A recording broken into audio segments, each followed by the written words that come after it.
Så, hej og velkommen til endnu et afsnit af Nowdive Mythbusters. I denne afsnit bliver vi lidt i tørdragt-regiet og sætter myten på prøve, at når du får en kæmpe hul i din tørdragt under vandet, så bliver du negativ. Og det skal vi teste.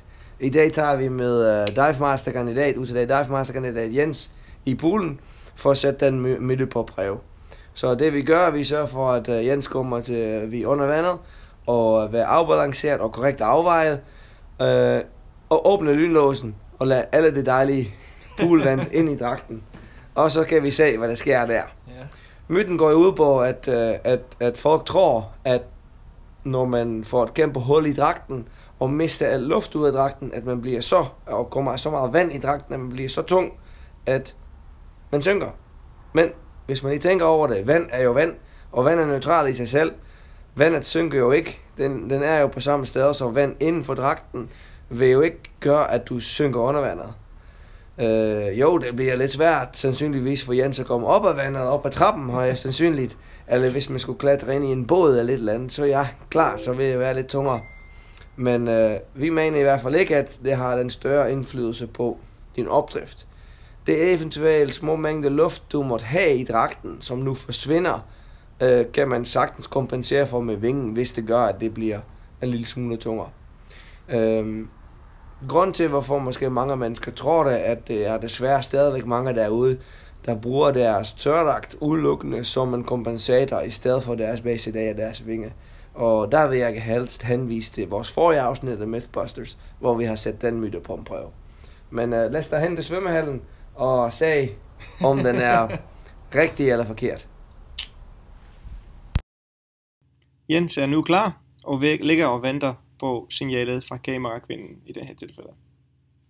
Det får han nu, og så kan man se, at han begynder at åbne dragten og lade det dejlige poolvand strømme ind.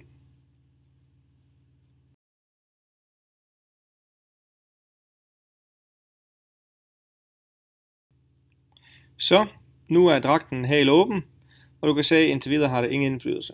Jens vender sig rundt for at lade luften ud af dragten, så det gør ham en bitte smule negativ, men han kompenserer bare ved at trække lidt dybere ned i lungerne.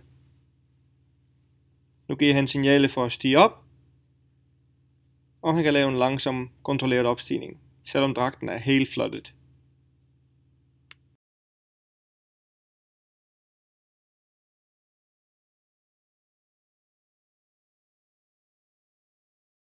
Nu skal Jens ud af poolen, og som du kan se, at det er jo lidt tungere at komme op ad sådan en trappe der.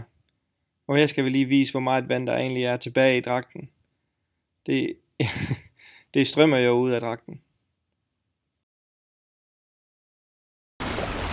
Så Jens, nu har du prøvet at lægge under vand i trim, afbalanceret, og så fylde dragten op med vand. Hvordan oplever du det? Koldt til at starte med. Vandet kommer ind, men jeg mærker ikke, at mit trim flytter sig, at jeg åbner dragten. Jeg vender mig rundt og får al luften ud, så jeg også kan se dernede, at boblerne de fiser op på dragten af. Ja. Jeg vender mig rundt tilbage i trimmen igen, mærker lige efter og føler egentlig, at det ligger fint i min trim. Og signalerer til min makker, at vi skal lave opstigningen.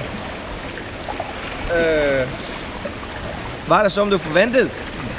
Ja, det var det jo egentlig, altså. Jeg havde måske forventet, at jeg ville blive en lille smule mere negativ. Fordi jeg måske havde lidt luft i dragten, som så ville komme ud, men det var ikke noget, jeg ikke kan kommentere for i lungerne. Lige præcis. Det vi har testet er, at myten om, at når din tørdragt bliver katastrofal åben, altså går man kæmpe flænge i, at man så mister al opdrift. Og det har vi hermed busted.